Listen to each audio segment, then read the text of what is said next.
Walk us through the premise of the book, what you learned about yourself, even writing it. It's a childhood memoir about the time in the early 70s I was sent to a very prestigious but very flawed boarding school for 7 to 13-year-old boys. It was really an appalling place. It was run by a really bad abuser, emotionally and sexually and physically. I was talking to somebody who was there, I'm 61, he's 5 years older than me, and he had the scars on his buttocks from the canings there for 40 years. It was customary not to really pay attention. You packed your son or daughter off to one of these places, and they were under the control of, it could be bad people. So Charles, an amazing career as a historian, a journalist, and an amazing author. Why don't you talk to us a little bit about your background and what inspired you to bring so many different amazing things to society that, you know, at the core of it is to help people get better and help people in their lives? Well, thank you for framing the question so generously. I think, like most of your listeners, I just do my best and make a lot of mistakes along the way. But I come from an incredibly privileged aristocratic background, and I'm well aware of that, always have been. And I think one of the blessings in my life was my mother, who was a bit of an outsider. And my parents got divorced when I was 3 years old. So I had two very separate households to look at when I was growing up, both privileged. But my mother lived in a farmhouse on the west coast of Scotland and had a more down-to-earth life. And my father came from this extraordinarily privileged Spencer family, you know, been living in the house I'm talking to you from for 500 years and all of that. Classic English titled folk, I guess, as a lot of people listening to your podcast will have a view about. But my mother gave me a gift, and she said, you have to do things for yourself, for self-esteem. And that's been my mantra, really. She had a gift shop in the local town, and I used to work there as a store hand. And then when I was with my father, you know, the house we live in, Althorpe's been open to the public. So I was a tour guide here, making £3 or whatever that is, $4 an afternoon. But it taught me a work ethic, and I've always worked really hard. And yeah, I've written a few books, and I've written 9, I think, and they take on average 3 years each. So Wow. Each one of them is almost like a college degree. And actually, to be brutally honest, I've treated them all like a college degree. The first year I've done very little, just sort of thought about the problem. The second I've done the research, and the third, the actual heavy lifting of writing. But I think the key, and I've tried to give this to my children, is, yeah, you're very, very lucky where you come from. You're never going to have to worry about a bill or whatever. That's very, very lucky. But you're not going to be happy unless you do something for yourself. Oh, I love that. I love that. And let me ask you a quick question. So are you in the historic Althorpe house right now? Is that where you're at? I am. I'm in this beautiful room, which used to be my grandmother's sitting room, it was called. And it's now where I work. I write here. And I run the estate. We have an agricultural estate here with some residential properties and things. So I had meetings before I spoke to you today, because I'm a few hours ahead of you, and I can tell you that Yeah, today's you are. going to be a good day. I've had meetings with the CEO here dealing with the estate. I've been looking at media projects, and actually, I mean, it's not secret, Shawn. I have been diagnosed with ADHD, and so this very eclectic life that I have really suits my rather jumbled up brain. You know, when I was a kid, my family called me Buzz because I was always buzzing around like a busy bee. And so I'm lucky that I have many components to my life, and they all hopefully complement each other. That's actually very interesting. Well, first of all, I feel extremely honored that you're doing this interview in the Althorpe house. I have, when you mentioned that, I got goosebumps. That's pretty cool. I'm like a part of history, but from afar, from across the pond. So that's pretty neat for me, selfishly. But you mentioned something about the ADHD, and what surprises me, because I also too have that massive I call it a gift now, right? Before it was Yeah. always, my source of frustration or anger, because, when you get distracted, when you're doing something, somebody with high levels of ADHD, it can be very frustrating when we have to shift in the middle of a thought because we don't know if we're going to get that back, right? The thing Yes. that really intrigues me is that with the ADHD, you're talking about a 3-year process to write a book. That right there is a pretty cool concept for somebody who also shares that same, I guess, disorder, in a sense that, like, it's really hard to focus. How have you been able to stay locked in on something like that for such a long period of time? Well, I think actually the secret is I don't lock in. So because Mm, I can't, and I know that okay. now. Um, I mean, I think I'm classic ADHD. I'm not sure I needed a doctor's note for this. And my partner, she's called Kat Jarman. She's a leading archaeologist, one of the world's Viking experts, and she's from Norway. And we work Mm, so differently. We actually work together sometimes, but she's this absolute textbook academic, silence, rigor, data. I can go next door to make a cup of coffee and then sort of come around 2 hours later thinking, oh, I know what I was meant to be doing, and I'm sure you can relate to that. I do. But what I am terrified of, and I think I went to quite sort of uptight boarding schools. I'm terrified of being late, and we were very badly punished if we were late. And so I have, from a very early age, cobbled together a sort of a way of getting things done on time. Mm, And yes, that's meant I had a degree when I was at Oxford. I did know, I can tell my tutors now, because I think they're all passed, sadly, but I used to do very little attendance at lectures and all that. But the last 6 months of the course, I worked really hard. So when I have to, I mm. can. Day to day, I've come to accept that I'll have not only will I be spinning plates, I'll forget that I'm spinning plates. This is fascinating to me because you're describing me. Yes. I mean, good Lord. I mean, obviously I went to school out here, university out here and at Louisiana State. I played baseball there. Played in College World Series, did this, it was a big #1 school in the nation for baseball. But the one thing that I found is I spent very little time in the lecture hall. And it didn't bode well for me. I was always in hot water with the coaches, but for me, I just couldn't sit there. I just couldn't sit there. Hey, we're going to take a quick break to hear from our Powered by sponsor. We're proud to announce a partnership between White Sands Treatment Centers and the Determined Society. With multiple locations across Florida, White Sands provides luxury, top-rated addiction treatment, from medical detox and inpatient care to outpatient support and long-term aftercare. Their resort-style campuses, expert clinicians, and holistic programs create real, lasting recovery. Together, we're committed to bringing hope, resources, and healing to those who need it most. White Sands Treatment Centers. Because of the relationship my family's had with the community here, I have to be, I'm delighted to support good causes or whatever.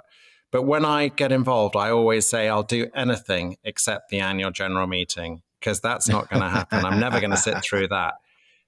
Because I find my brain's, it's like a box of fireworks, and it's just not, I'm not going to contribute. But give me a project, a fundraiser or something, I'm delighted. But sit through an hour and a half going through accounts, I'm out. I'm with you on that. It's funny because you said you have a fear of being late.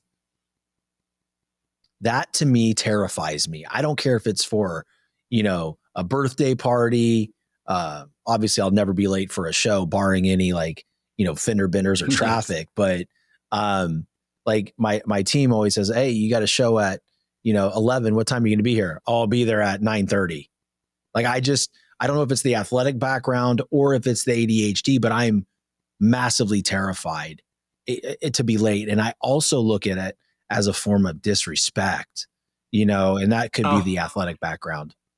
I totally agree with both those. I mean, I'm always very, very early for flights at airports. I haven't got a problem with that. I've always got something to catch up on on my computers. It doesn't bother me.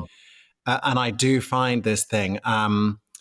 Somebody told me punctuality is the courtesy of kings, and it's the ultimate disrespect to be late for people, I think, because their time matters, and Yeah. it would be very arrogant to think otherwise. I get there are people who just cannot get a handle on time, and I feel sorry for them. A lot of them not trying to be rude, but it's very much I am in agony if I'm late for something. Do you get the anxiety build up when you're late? Just like, oh my gosh, I can't really Yes, yeah. believe. It starts as a flutter in the heart, and then it grabs you in the middle of the chest. Yeah. It does. It does. It makes me angry too. It's like, why are we late for this? Like this could be, if we just left 20 minutes earlier, we would be right there on time. So man, that's just crazy. Never met before. And it just continues to solidify that we're all alike. We all have so many commonalities, Actually, that's one of the reasons I've always been interested in writing. Actually, always been interested in history, because from what I've looked at, which is only the past few hundred years, I'm not looking at ancient history. Humans are the same. If you read a letter from somebody to somebody else in the 17th century, yes, the language is different in a highfalutin way, but the sentiments are the same, whether it's a tragedy or a triumph or the mundane. People haven't changed very much. And for me, writing as a historian, I would never frame myself as an intellectual or an academic. I'm a storyteller. And the reason I like telling stories is because I want to relate to the people involved. And actually, one of the things, when I started, I left college and was lucky enough to join the Today Show at NBC. And they were all like, oh goodness, you're so English. And I said, no, I want to learn about Americans, And so I used to read not all, because there's too many, but I used to read a lot of your newspapers at the time and try and absorb myself in the culture. Of course, American TV shows have always been huge over here. They're rerunning Cheers now, which I always loved, and Frasier, and your comedies are so fine. And just learning the way of Americans. And of course, here we are sitting with so much in common, but they say there's a lot of differences between Americans and British people. But ultimately, you're talking about the common nature of man, and I find that very reassuring. What do you find that the biggest differences are between Americans and the British?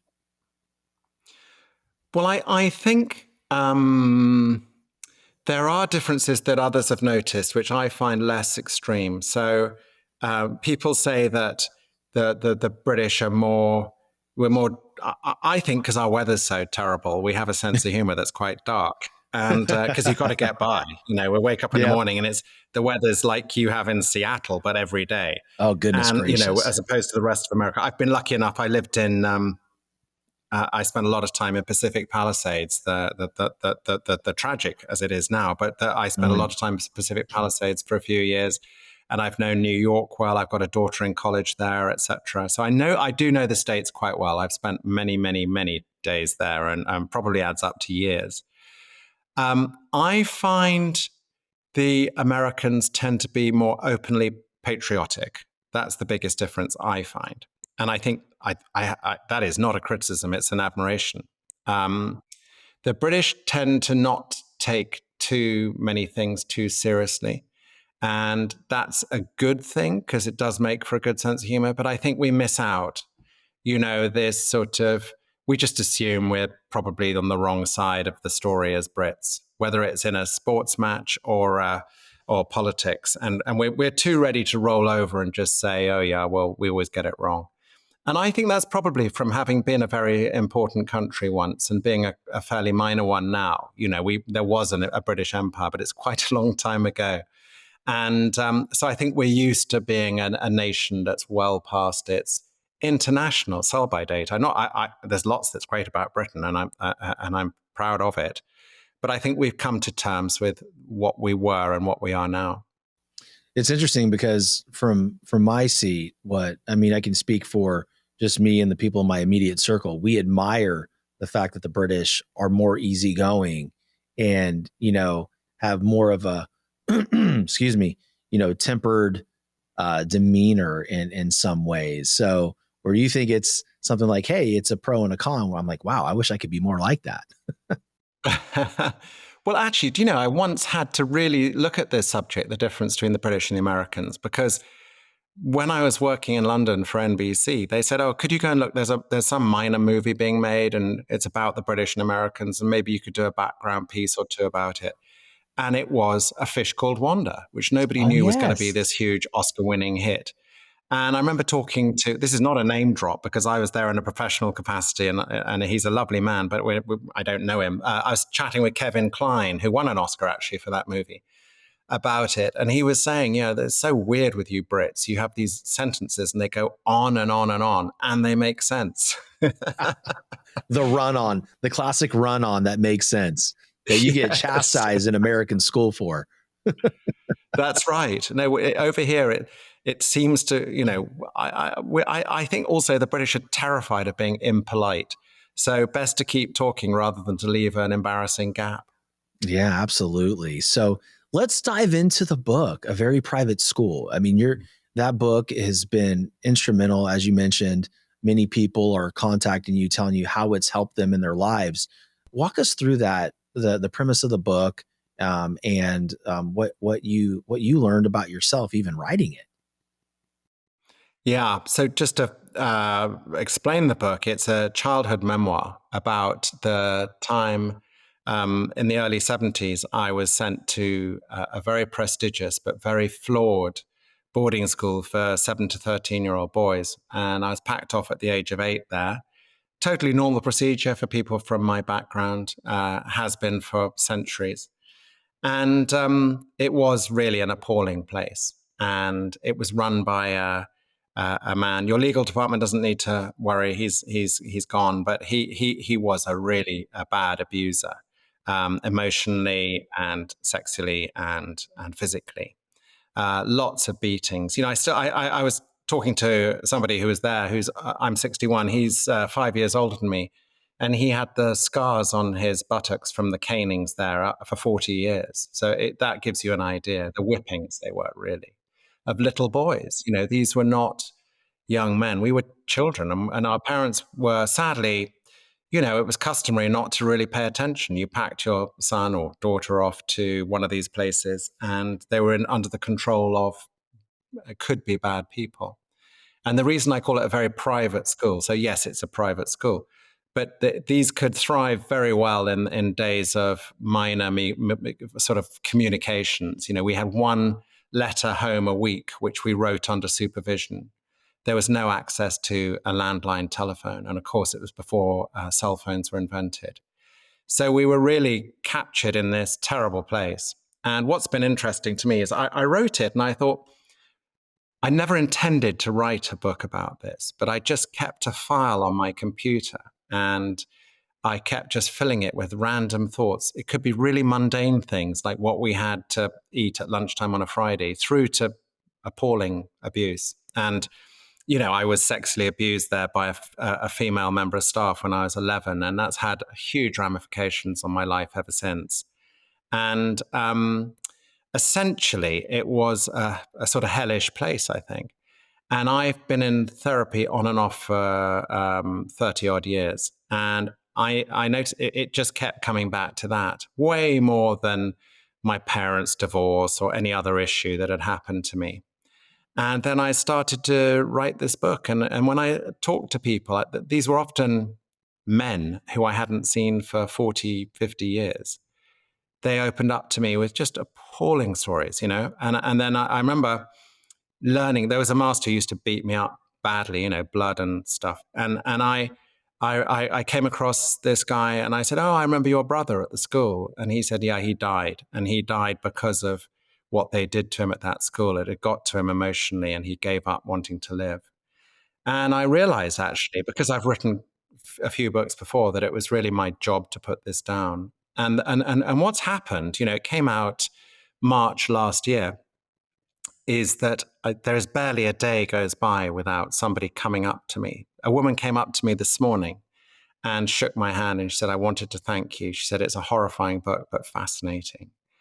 And then I've heard from I'll call them boys because I knew them as boys, who have come to me out of nowhere. A guy wrote to me last month, and I remember him, and he was bullied at the school. And he told me that he'd been a drug addict for the last 40 years, but had come out of it partly because of the book, but also his parents had died and he had blamed them for never paying attention. He had told them how bad it was. And so it was a personal book about a very bleak time in my life. But I didn't want it to be a pity tale. I wanted it to shine a light on something which I think is, well, I think my message, I know you like to know what people are thinking when they write this. My message is that always look after your kids. You know, my parents, the other parents thought, well, this is a fancy school. Everything is going to be fine here because, you know, it's got a reputation.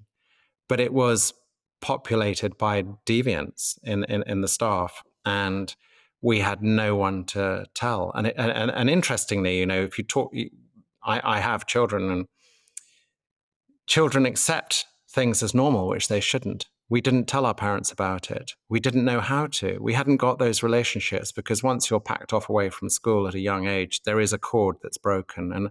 And I said, actually, that the way we survived, the only way we could survive the brutality at that place, was to let a small but important part of us die. And so I know that I will never be probably what I would have been if I hadn't gone to that school, but you just have to accept that and move on, actually.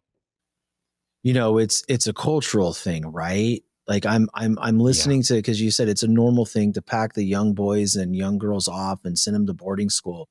It's something over there in the UK that happens very frequently and very seldomly here in the United States. And like, if you look at it, like I know someone that sent their kid to boarding school. I'm like, wow, like how do you do that? Like I don't know if I could, not see my three babies for, a whole school year or whatever the deal is. And you succumb, you submit to the control, right, of whoever is running that school and not knowing what's going on with your children. But I look at that as a cultural difference, right? It's so normal there. And I don't, when you look back at, your parents and things like that, they're just doing what they feel is normal and not really knowing what could possibly happen. But at the end of the day, you and so many children were impacted. That's just so interesting and also terrifying. I agree. Do you know, I actually think it explains an enormous amount about the caricature, really, of the stiff upper lip Brit, because if you're sent away at that age and you have to survive, look, there are some schools that are good. And I would say a lot fewer parents send their children away now than when I was young. But I think you sort of cauterize these young children's emotions so that they can survive. And of course, you're going to reap the rewards from that. And I look at a lot of our politicians in the past in England who went to these schools, and it really did mess them up. I mean, even the greatest, such as Winston Churchill, he was very badly treated at his boarding school, and he had a family nanny who rescued him because he had terrible wounds on him from the masters and things when he was a little kid. But I do think it stems from what I looked at. It stems from something I touched on earlier, which is the British Empire. So if you have an empire and you want it to thrive, why not take the kids from what would be perceived as a ruling class and break them emotionally, and then you can use them overseas? You're not going to be homesick if you're running a colony in a colonial outfit in India or Canada or Australia if you were sent away from home at 8 and had those ties broken. And I think it's a function of the British Empire that they needed lawyers, judges, soldiers, governors to go out and hold the fort. It's interesting because there's a fine line, right, of kids you want your children to be independent, right? Like I look at like my kids, like I think sometimes that me and my wife are too, I don't want to say helicopter, but like that's a big, thing in the States, helicopter parent, right? And it's like we try not to be, but at the same time, you want to save them from, certain things, but you also want them to learn. But there's a certain bond, right, that's created, to your point, that is broken when you go away at 8 years old. But it was also, culturally speaking, right, it was ingrained because that was just what had to be done. Yes. And there were very severe cases. So I used to have a literary agent who looked after me, and his parents were serving in India, and he was packed off to boarding school age 3 from India and didn't see them till he was 18. And he hated them. He never forgave them. What's the point in having kids? So I agree with you. I'm more of a helicopter parent. I think somewhere in the middle, you do want to bring resilience to your kids, but you don't need to get them packed off to live with strangers to do that. And I would say, you could drop. A lot of the people I spoke to said that, yeah, they recognized all the downsides that I mentioned, but they could have been dropped anywhere in the world and they'd have survived because they had done it in the worst possible circumstances. And they talked about their kids and how, I'm afraid to say how pampered they can be. And, but I think I'd rather be pampered than abused. I think that's probably 1000%. How Yeah. has that, I guess, growing up in that school, the system, propelled you to be as successful as you are in the things that you're doing? Because you have to display some massive amounts of determination and resilience. Well, thank you. I'm well aware, by the way, Shawn, in the range of people you've had on this show, I come very low down in the list of achievements. But It's not true. What I have done in my life, so the things I have done in my life, I would say I'm very stubborn. And I took a view. I couldn't really, if you had asked me what was wrong with that school, I could have put it in childish terms when I was there, so-and-so scary, or I'm terrified. It would have been very basic. But I took a view very early on that this was a very, very dangerous environment. And I was very outgoing and bubbly and all of that. But I closed down and just looked. And it's very interesting because the headmaster, who was the ringleader of all the appalling abuse, I looked, my parents had kept the termly reports he used to write about each kid. And he said several times in the 15 reports that he did for my 5 years there, Charles is watching us very closely. And I like to think I was. And I like to think I've been blessed, along with ADHD, with a wonderful memory. And I was noting stuff down, and I was very resilient, luckily for me. But it did lead to real problems. I mentioned this master who used to rough me up badly. And he was in the wrong school. I don't know what he was doing. It was an incredibly privileged school, only 75 students there. And for England, most of them had household names from banking or business or aristocratic dynasties. And I don't know if he was punishing himself by going to this place full of privilege, but he was a self-professed Marxist. And he really didn't like me. But I was determined not to give in. I could never win, but I never gave in. And he hated it. And that's why he used to hit me. He had this very nasty trick. He had this big signet ring on his hand. And being hit by the masters across the head was quite normal then. But he used to do it and roll his hand at the last second and catch me with the metal of his ring and cut my scalp. And, I knew what was coming, but I never, ever, ever gave in. And maybe that resilience that came from those circumstances has helped me a bit. It's, I as I'm listening and diving into those scenarios, it's every child or every human being has a point in their childhood that shapes them to a point where they will function as adults, right? And as horrific as those moments were, it's really prepared you to stay steadfast in your journey and to create the things that you're creating. Because without that, maybe you do lay off the gas. Maybe you don't do what you're doing now, right? You've been through a lot of adversity. I feel and that's very part lucky. Of it. There are. Sorry, I feel very lucky because there are a lot of examples over here of people who come from my background where the child does nothing and that doesn't go well. You know, it's going to be drugs or too much alcohol or whatever. And yes, I've had there's lots of things I regret in my life, but I think having a focus or several focuses, as you and I understand with ADHD, but having things to concentrate on and try and do well is the key to life, I think. And that's something I've tried to impart to my kids too. I don't care. Actually, I do remember my very first day at the senior school I went to was Eton College, which is, you know, one of the most historic ones over here. And there have been dozens of prime ministers come out of there. But I remember the headmaster, our first day, he was tough, but not nasty. And he said, there's a lot of you I'm not going to see till your final day in 5 years' time, probably, because it's such a big school. But he said, the thing that breaks my heart most is when you bring the printed out list of things you've done and it's short. He said, I want to see a long list. And he said, I don't care. You can be the best in the school at collecting butterflies. It doesn't matter. I want you to be the best at something. And that's a very good lesson for a 13-year-old. I think so too. You know, it just brings, like you the word focus, right? Being in that environment gives you the ability, you know, I guess as a consequence, to be very focused on some things.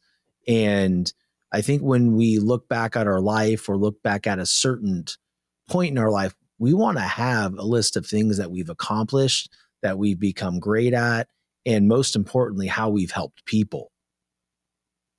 Yes. There's several. I've been on a course actually in the United States of a sort of intensive psychotherapy. And it was in California. And one of the scenarios we had to do as part of the course was they took us to a churchyard and had us lie down on a grave. And then the others filed past, and we had to think about what would we want the people we love to think about us once we were dead. And that sounds very macabre and weird, but actually it's about legacy, isn't it? It's about what you leave behind.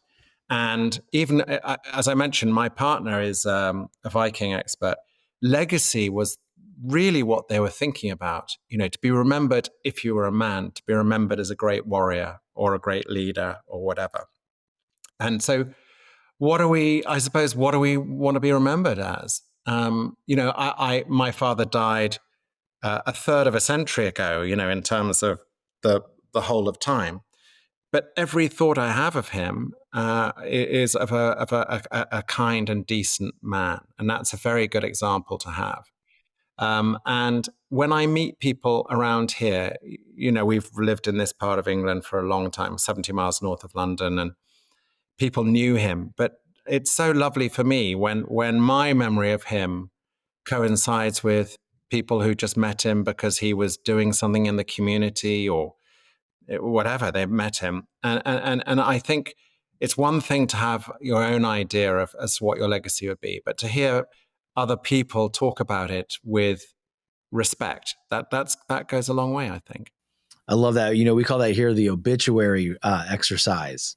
You know, what would your obituary say? And I think at some time, you know, at some point in America, we go, oh my God, that's super morbid. Like, why are you going there? But I think it's also a good gauge because you objectively say, hey, this is where I'm at.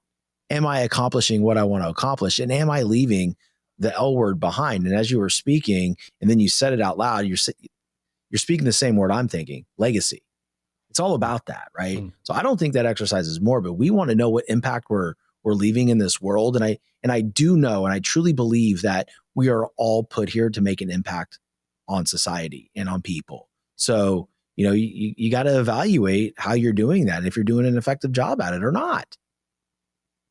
I think so. And I think, you know, the older I get, so I'm 61, so I've lost a lot of, you know, friends and family over the years, as is going to happen to someone of my age. You become much more realistic about death. So it's not, and of course, it's not something I want to rush towards, but it could happen today. It could happen in 30 years, but it's going to happen.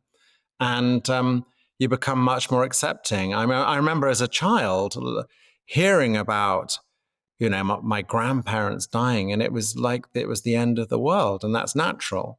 And so it's the same as our own age. When I was your age and I thought of someone at 61, I thought, my goodness, well, I better help them across the road almost, But now I'm there, I'm thinking, actually, Actually, I can walk all off the street myself. But we are the victims of a very, very, all humans, I think, are the victims of a very tight, self-absorbed perspective. And so if we can step outside of that and think of our legacy and realize that we're just flying through this life, it really is at breakneck speed, then I think you're right. Let's think about the things we haven't done. I've taken up, I'm learning Italian now. I'm not really sure why, but I just wanted a new challenge, and I like going to Italy. But I'm luckily, we speak a language, you and I, which goes a long way around the world. But I just thought, well, why not? And I gave up alcohol. I don't believe I had a problem with it, but I just thought, well, I don't need it. And there's lots of things I've done recently where I just thought, no, I just don't want to just trundle along as I have done, because I want to keep improving. It's I mean, I gave up alcohol too. I never had a problem with it, but there's certain points in my life where I probably drank too much of it. But it doesn't impact my life in a positive manner. So if it doesn't help me move along and help people, then I'm out. It doesn't matter what it is.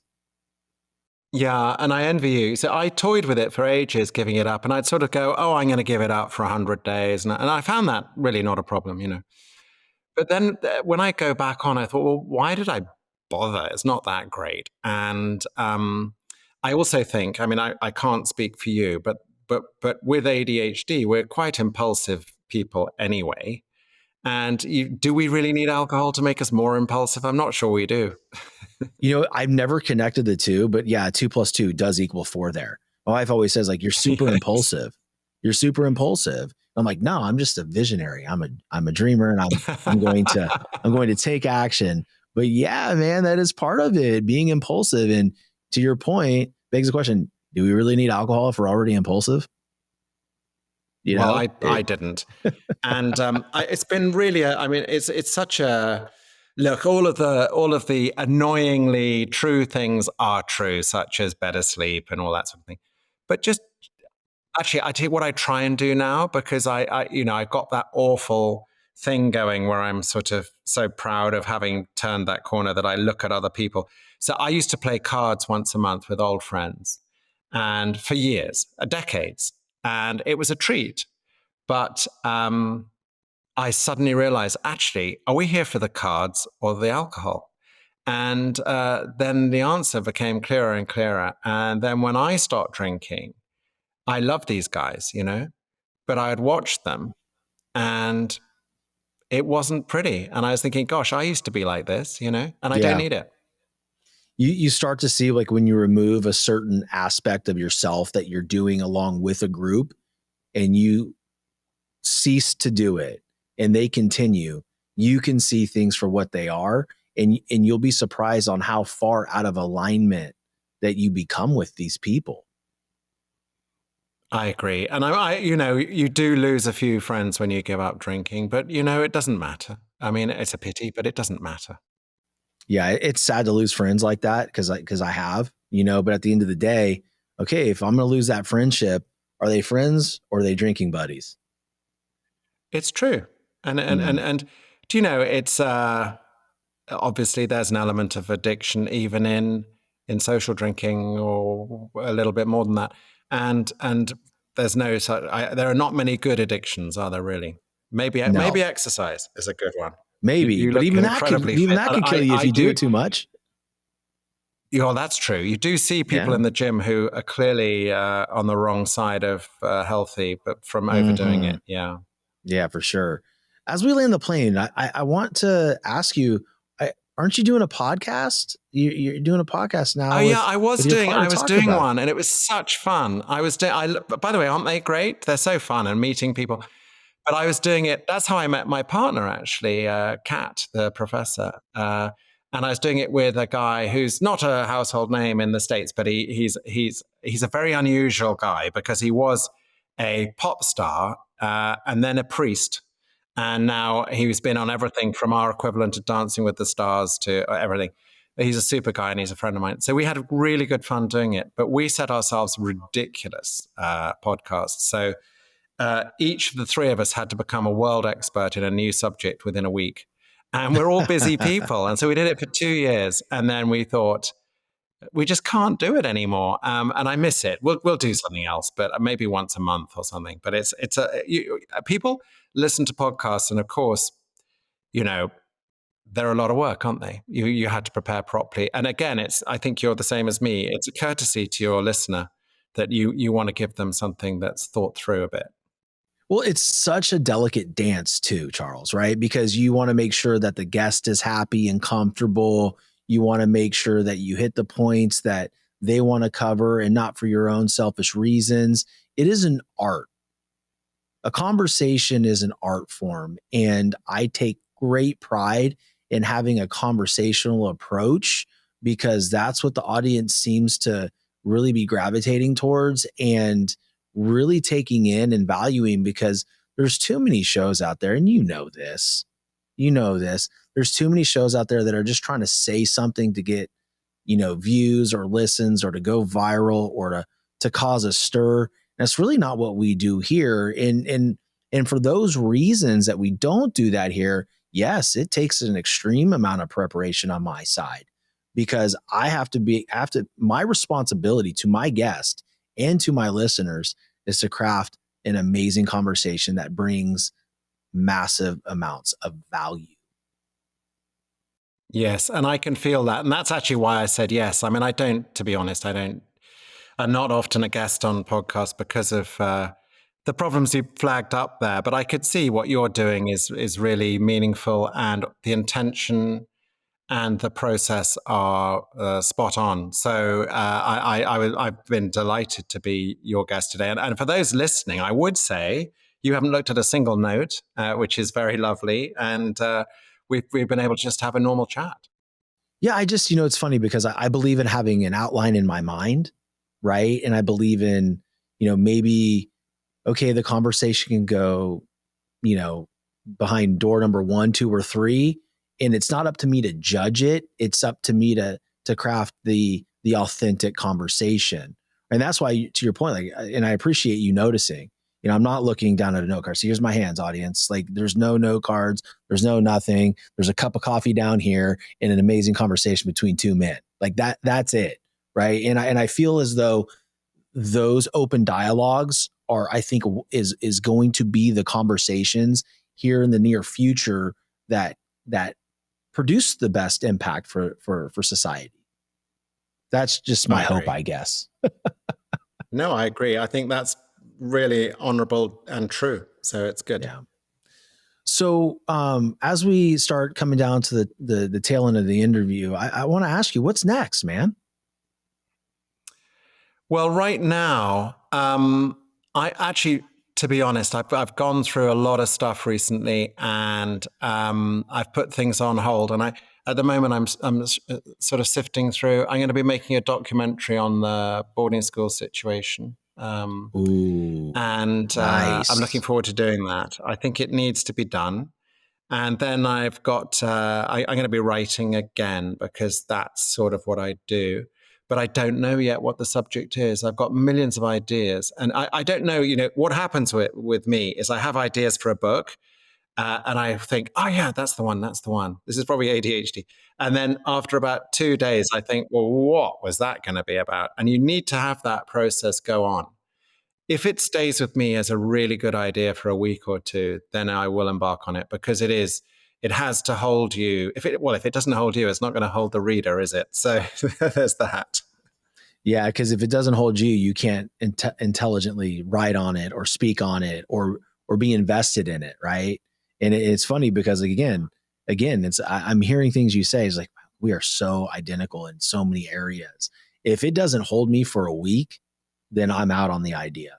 Like because we have to do that, you and I, because if we are impulsive in our career, that could be really bad.